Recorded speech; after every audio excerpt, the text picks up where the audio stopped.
विश्वास जो है, विश्वास में काम करने से पहले किसी को विश्वास में लिया जाता है कि काम करने के बाद लिया जाता है। दूसरी बात है कि वीआईपी पार्टी की मांग है आज निषाद आरक्षण। अब कब निषाद आरक्षण को लागू कर रहे हैं? आदरणीय मुख्यमंत्री जी नीतीश कुमार जी ने भी भेज चुके हैं रिकमेंड करके बिहार से।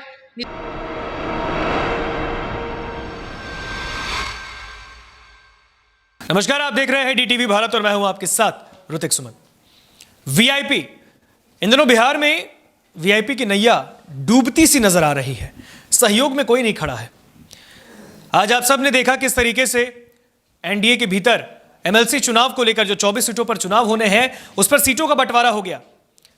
जो डीटीवी भारत ने समीकरण बनाया था, वो जो बातें कही थी उस पर मुहर लग गई। 12-11-1 यानी कि 12 सीटें बीजेपी की, 1 सीट बीजेपी ने दी है पशुपति पारस की पार्टी को, यानी कि रालोजपा राष्ट्रीय लोक जनशक्ति पार्टी, और 11 सीटों पर जनता दल यूनाइटेड अपने प्रत्याशियों को उतारेगी। अब ऐसे में वीआईपी सुप्रीमो का क्या? क्योंकि इससे पहले बातें उठी थी कि समीकरण जो बनेगा 2-2 सीटें हम और वीआईपी को भी जाएंगी, लेकिन ऐसा नहीं हुआ। अब उसके बाद केंद्रीय मंत्री भूपेंद्र यादव को प्रेस कॉन्फ्रेंस पर अगर आप सुने तो उन्होंने कहा था कि हमसे नाराज नहीं है मुकेश सहनी और हम उनको विश्वास में लेंगे। अब विश्वास में कैसे लेंगे, इस पर अब वीआईपी सुप्रीमो ने भी पलटवार किया है। वीआईपी सुप्रीमो को भी नागवार गुजरी है। वीआईपी के प्रवक्ता देव ज्योति ने पलटवार किया है। उन्होंने कहा है कि अब किस तरह वो कह रहे हैं कि हमें विश्वास में लेंगे। जब उन्होंने सीटों का बंटवारा कर दिया, जब उन्होंने तय कर लिया है कि वीआईपी के कोई उम्मीदवार ही नहीं होंगे, तो फिर किस तरीके से वो अब हमें विश्वास में लेंगे? देव ज्योति जो कि वीआईपी के प्रवक्ता हैं, पार्टी की ओर से काफी तिलमिलाए हुए हैं।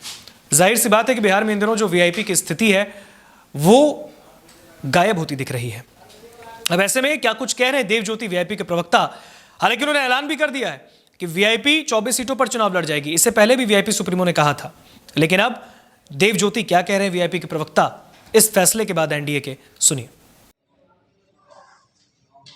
विश्वास जो है, विश्वास में काम करने से पहले किसी को विश्वास में लिया जाता है कि काम करने के बाद लिया जाता है।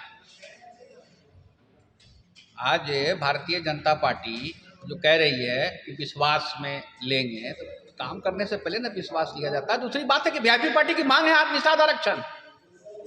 दोनों जगह डबल, उत्तर प्रदेश बिहार दोनों जगह डबल इंजन की सरकार है। आप निषाद आरक्षण के नाम से कुछ नहीं कर रहे हैं। निषाद आरक्षण के नाम से इतनी दूरी क्यों?